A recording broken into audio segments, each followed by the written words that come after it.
اعتکاف کے تعلق سے مسائل بیان کیے جا رہے تھے۔ خاص دو عذر بتائے گئے جن کی وجہ سے معتکف مسجد سے باہر جا سکتا ہے۔ ابھی اعتکاف میں بیٹھنے والا کیا کیا کرے، اس کے لیے کیا کیا کرنا مستحب ہے۔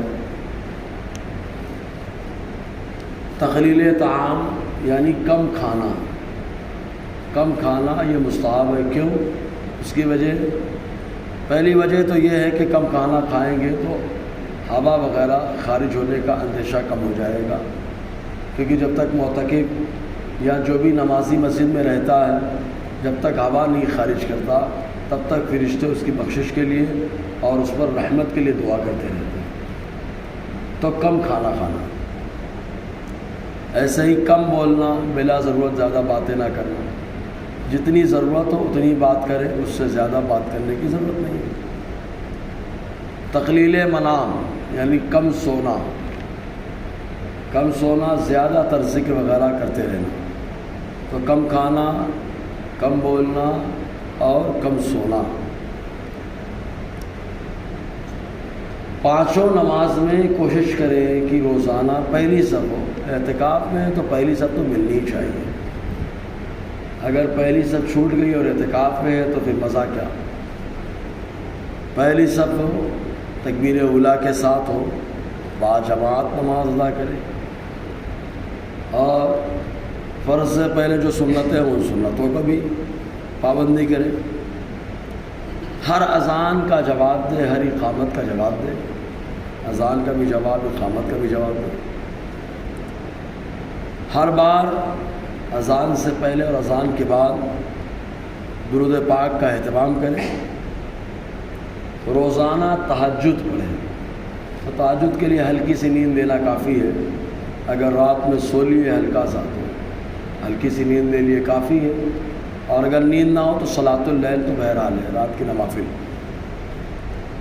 اور تہجد کم سے کم 2 رکعت، زیادہ سے زیادہ 8 رکعت یہ نماز پڑھی جائے۔ اشراق کی نماز یعنی فجر کی نماز کے بعد ذکر کرتے رہے یہاں تک کہ سورج نکل جائے۔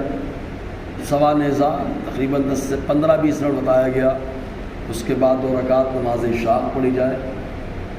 حدیث پاک میں آیا جس نے فجر کی نماز پڑھی، ذکر کرتا رہا یہاں تک کہ سورج نکل گیا، پھر اشراق کی نماز پڑھی تو اللہ تعالیٰ اس کو حج اور عمرے کا ثواب عطا فرمائے۔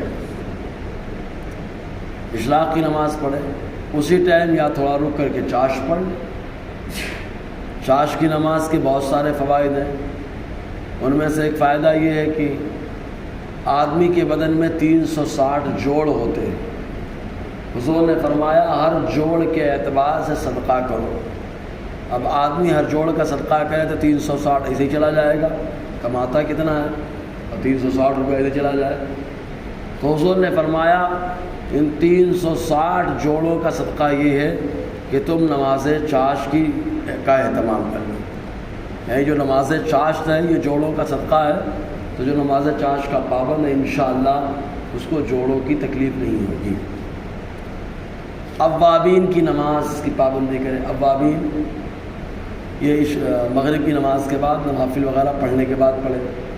اوابین وہ اپنا معنی ہی بتا رہا ہے اس کا۔ اوابین توبہ کرنے والے، تو خوب توبہ کرنے والے ان کو اواب کہا جاتا ہے۔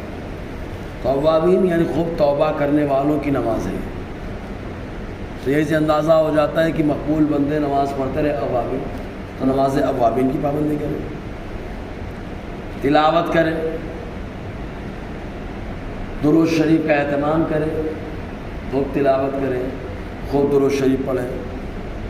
روزانہ رات میں کم سے کم 1 مرتبہ سورہ ملک پڑھ ہی لیں۔ ویسے تو سورہ ملک روزانہ رات میں ہر مسلمان کو 1 بار پڑھنا چاہیے۔ کہ حدیث پاک میں آیا، حضور صلی اللہ علیہ وسلم نے فرمایا سورہ ملک ناجیہ اور منجیہ ہے، یعنی قبر کے عذاب سے نجات دلانے والی صورت ہے۔ تو جو روزانہ رات میں 1 بار اس کی تلاوت کر لے گا عذاب قبر سے محفوظ رہے گا۔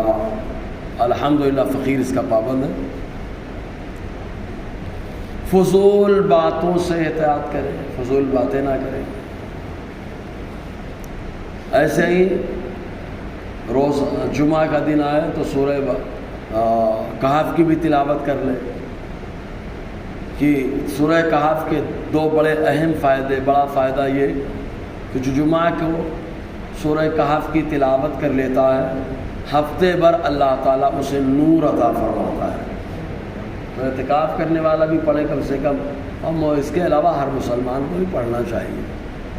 اور سورہ کہف کی آخری آیاتیں حضور صلی اللہ علیہ وسلم نے فرمایا دجال کے فتنے سے جو بچنا چاہتا ہے سورہ کہف کی آخری آیتوں کی تلاوت کرے، ان الذین آمنوا وعملوا الصالحات، اس کی تلاوت کرے، اللہ تعالیٰ اس کو دجال کے فتنے سے محفوظ فرما دے گا۔ تو جو یہ پڑھنا چاہیے، روزانہ سورہ واقعہ کی تلاوت ہو کہ اس سے کاروبار میں برکت ہوتی ہے۔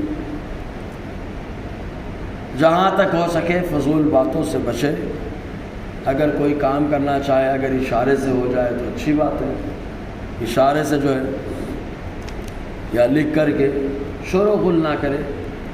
اور اعتکاف میں بیٹھے تو جیسے بستر وغیرہ عام طور سے رہتے ہیں تو آدمی کہیں پر بھی رکھ دیتا ہے، تو مسجد ہے ادب کی جگہ رکھے، صاف رکھے مسجد کو، اور بستر وغیرہ بھی کنارے رکھے۔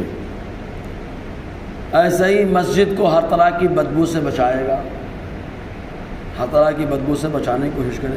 جیسے کبھی کبھی منہ میں بھبک پیدا ہو جاتی ہے تو مسواک کریں، خوب مسواک کریں۔ ہمارے دماغ میں بیٹھی بات روزے کے آدمی مسواک نہیں کر سکتے، نہیں، مسواک ہمیشہ کرنا سنت ہے، روزے دار ہو یا غیر روزے دار ہو، مسواک کرے تاکہ منہ صاف رہے، منہ میں بھبک نہ آنے پائے، خوب عطر لگاتا رہے، عطر خوشبو لگاتا رہے، اور اسی طریقے سے بلا ضرورت دنیا کی باتیں نہ کریں۔ انشاءاللہ اور بھی مسائل آگے بیان ہوتے رہیں گے۔ اللہ تعالیٰ ان مسائل کو عام کرنے کی توفیق عطا فرمائے۔